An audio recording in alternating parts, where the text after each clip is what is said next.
Dan saudara, terkait kontroversi yang terjadi dalam pertandingan PON ke-21 antara Aceh dan Sulawesi Tengah, kita telah terhubung dengan pengamat sepak bola Yusuf Kurniawan. Selamat malam Bung Yuke, terima kasih atas waktunya. Apa kabar? Ya, kabar baik Jian, selamat malam. Baik, Bung Yuke, ini kita lihat ya bahwa memang yang terjadi di PON ini menjadi suatu cerminan. Padahal memang kalau kita lihat dan tarik ke belakang ini PSSI di tahun ini juga sudah menggunakan VAR gitu ya dalam menaikkan kualitas wasit di sepak bola Indonesia gitu, khususnya di Liga 1. Namun ternyata yang terjadi kita lihat di kejadian PON ke-21 ini ada PR gitu yang terlihat, yaitu ada kualitas wasit yang tidak merata. Apakah ini memang ini menjadi PR besar untuk PSSI?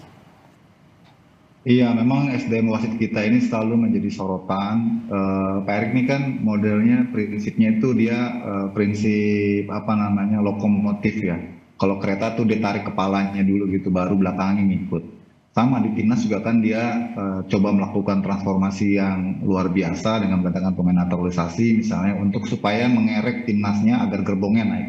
Di wasit pun sama, yang dilengkapi ataupun istilahnya ditingkatkan kualitas itu di Liga 1 gitu ya, dengan adanya VAR, kemudian adanya kursus ataupun juga mentoring langsung dari wasit Jepang ya kepada wasit Liga 1, itu dengan harapan nanti yang di bawahnya juga ngikut naik gitu ya.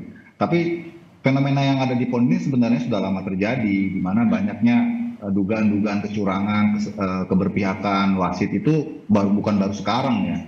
Dulu juga aroma-aroma itu sudah tercium sebenarnya. Cuman baru kali ini meledaknya gitu ya, karena sekarang kan eranya media sosial, semua bisa nonton, apalagi nih live streaming. Jadi kelihatan sekali praktek-praktek itu. Jadi sebenarnya ini bukan hal yang baru. Cuma kemarin memang itu seperti puncaknya gitu loh. Karenanya saya kira ini menjadi salah satu momentum untuk PSSI. Tolong pembenahan itu jangan hanya di pucuknya gitu, tapi coba dari bawah gitu. Istilahnya kalau piramid itu ya dari dasarnya, jangan hanya di atasnya, karena yang di bawah itu lebih banyak pertandingannya gitu ya. Apalagi di amatir ya. Aduh, itu kalau nggak pengawasannya ketat gitu ya, itu akan lebih banyak yang akan kita lihat seperti pertandingan kemarin gitu. Ya, dugaan kecurangan yang terjadi oleh wasit di dalam pertandingan sepak bola di Indonesia ternyata memang bukan hanya kali ini terjadi, tetapi juga sebelum-sebelumnya pernah terjadi tetapi tidak ketahuan gitu ya, dan tidak viral menurut dari Bung Yuke tadi. Ini bagaimana untuk bisa membenahi ini dari PSSI? Ya, ini saya kira jadi fenomena yang menarik ya untuk segera mendapatkan perhatian. Bersyukur saya kira, quote on quote ya, bukan bersyukur karena kemarin terjadi peristiwa seperti itu, tapi kita bisa melihat dengan cara yang sangat telanjang betapa banyak pekerjaan rumah di bawah itu, di grassroots itu, yang harus dikerjakan secara paralel ya. Jadi jangan cuma yang di atas aja yang diberesin kualitasnya, tapi juga di bawah. Bagaimana caranya? Tentu ini kan masuknya dalam direktorat development ya, ataupun SDM dari PSSI sendiri. Nah, itu yang harus saya kira mentoring dari wasit-wasit di pusat itu harus banyak memberikan edukasi, mungkin lewat seminar, lewat kursus dan seterusnya secara masif ke daerah-daerah gitu. Karena jangan sampai sepertinya kelihatannya baik-baik saja di atas dengan adanya VAR dan kualitas wasit Liga 1 yang di-upgrade gitu ya. Sementara yang di bawahnya nggak diperhatikan, kagak nggak dinaikin gitu ya levelnya gitu ya. Itu artinya memang coaching terhadap wasit ini harus merata gitu ya di antara beberapa lapisan wasit. Betul. Jadi gini, wasit itu kan ada 3 layer ya. Layer pertama itu namanya itu C3, C2, C1. Itu C3 tuh biasa yang mimpin atau yang baru belajar jadi wasit. Mimpinnya itu tingkat kota atau tingkat kabupaten gitu ya. Ntar naik lagi ke C2, itu bisa tingkat provinsi gitu ya, tingkat nasional. C3, C2, C1. C1 nasional. C1 nasional itu ada yang C1 grade C, C1 grade B, C1 grade A. Nah, untuk grade A itu yang paling atas tuh Liga 1 gitu ya. Nah, sebenarnya kalau mengacu ke profil wasit Eko Agus Sugiharto ini, sebenarnya wasit yang levelnya tinggi sebenarnya. Mungkin dia kalau di sini tadi kan sempat disebutkan itu level A gitu ya, bukan A, mungkin C1A gitu ya. Jadi level nasional karena dia pada 2022-2023 musim sebelumnya itu dia mimpin Liga 2. Berarti kan tuh mimpin Liga Profesional. Jadi wasit ini sebenarnya LOTG-nya istilahnya itu udah hatam lah gitu lah. Nah, Ini kalau kita lihat juga nih, Bung Yuke, kalau di yang fenomena Aceh dengan Sulteng ini kan bukan hanya dari kualitas wasit yang kita soroti, tetapi juga adanya ya, dugaan dari permainan wasit ini. Apakah iya, memang ini harus diusut dan kira-kira sanksi apa yang iya. harus diberikan? Iya, tadi seperti saya katakan karena profil wasit Eko Agus ini termasuk wasit yang level atas karena dia pernah mimpin Liga 2 di musim 2022-2023. Artinya secara pemahaman peraturan dan sebagainya dia ini termasuk yang udah hatam. Jadi memang dugaannya lebih karena match fixing ya. Maksudnya seolah-olah gitu ya. Nanti mungkin bisa ditelusuri. Karena kalau kita lihat, saya sempat nonton ini karena begitu viral, saya nonton lagi tuh sampai 2 jam lebih ya. Memang keputusan-keputusan itu keputusan yang mungkin kalau orang awam aja itu terheran-heran gitu ya. Kok berani gitu ya di saat ini kita sedang meningkatkan SDM wasit ya.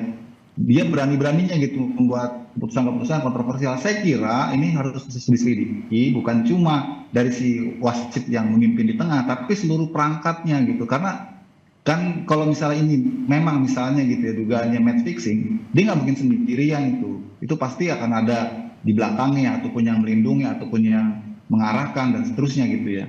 Ini yang saya kira harus diberantas kalau memang ini benar-benar terjadi ya. Karena kalau dari lihat kasat mata gitu ya, kasat mata awam, memang banyak kontroversi-kontroversi keputusan yang diambil secara apa ya, secara telanjang gitu oleh wasit Eko Agus ini. Kok berani sekali dia mengambil keputusan-keputusan yang sangat kontroversial gitu. Dan itu Kalau dari pandangan Bung Yuke ini kira-kira apa yang menjadi faktor sehingga wasit Eko ini bisa berani sekali gitu mengambil keputusan-keputusan yang kontroversial? ya tadi saya katakan dia nggak sendirian, pasti tentu harus diselidiki secara menyeluruh ya. Kan ada pengawas wasit atau istilahnya ada penilai wasit. Kemudian ada fourth official atau wasit keempat, ada asisten wasit. Jadi semuanya itu harus dipanggil, harus ditanyakan lah, diselidiki lah. Ini kenapa bisa begini? Keputusannya seperti apa? Saya kira itu Komdis jagonya lah untuk bisa mengulik-ngulik ini. Karena kalau itu memang ada dugaan match fixing, dia nggak sendirian gitu loh. Kalau dikembalikan apakah wasit ini levelnya rendah? Enggak juga, dia karena levelnya tinggi, dia termasuk wasit profesional, dia pernah memimpin Liga 2. Saya nggak tahu apakah musim kemarin dia downgrade gitu ya, sampai akhirnya memimpin PON, tapi dia pernah memimpin pertandingan Liga 2. Jadi dia sebenarnya dari kompetensinya sudah kompeten. Nah kan ini kan yang menjadi kecurigaan-kecurigaannya, kenapa wasit yang sangat kompeten gitu ya kok melakukan kesalahan-kesalahan yang sangat elementer dan kesannya jadi seperti diarahkan gitu ya, dikondisikan gitu. Sanksinya apa yang harus diberikan dengan kejadian seperti ini kepada wasit dan juga mungkin nanti akan didalami sampai akar-akarnya itu? Ya kalau memang terbukti ini terjadi match fixing ataupun pengaturan ya dari perangkat pertandingan, ya nggak ada ampun, dicabut lisensinya gitu.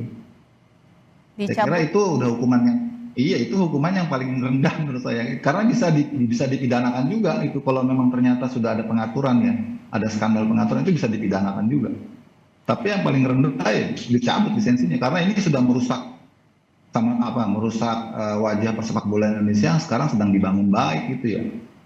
Tapi ya tentu bukan cuma wasit ya, pemain pun saya kira juga patut diberikan sanksi tegas. Meski memang pertandingan menjadi ricuh karena dipicu oleh kepemimpinan wasit, tapi pemukulan, kekerasan yang dilakukan pemain kepada wasit juga tidak bisa dibenarkan, apalagi ini pemain muda gitu ya. Jadi apa yang harus dilakukan gitu untuk bisa tidak terjadi lagi fenomena-fenomena seperti ini? Ya tentu ini harus dijadikan momentum oleh federasi, oleh PSSI untuk lebih perhatian lagi kepada pembinaan wasit di bawah. Harus dibuat istilahnya ya kayak development referee yang lebih baik lah ya, berjenjang, bertingkat, selektif gitu ya, kualitatif gitu ya. Harus dikontrol penugasannya, terus evaluasinya berjenjang dari tingkat kabupaten, kota, provinsi sampai kemudian nasional dan di tingkat profesional. Itu harus terus dilakukan secara berkesinambungan ya, enggak. Jadi hal-hal seperti ini nggak nanti lagi terulang. Jadi harus ada gerakan secara masif, gerakan yang lebih progresif gitu ya dari komite wasit di PSSI kepada pembinaan wasit di daerah, terutama dari aspek mental ya, integritas ya, itu sangat penting karena faktanya wasit-wasit pintar pun, wasit-wasit kompeten pun bisa saja integritasnya jelek gitu kan. Dia diiming-imingi sesuatu gitu hingga dia harus mengorbankan karirnya misalnya gitu. Itu kan kembali kepada manusianya ya. Bagaimana ini juga menjadi sorotan dan harus jadi perhatian juga bagi komite wasit di PSSI gitu. Gimana caranya untuk memerangi hal ini. Jadi saya kira nggak bisa hanya wasit aja, tapi juga dari keseluruhan.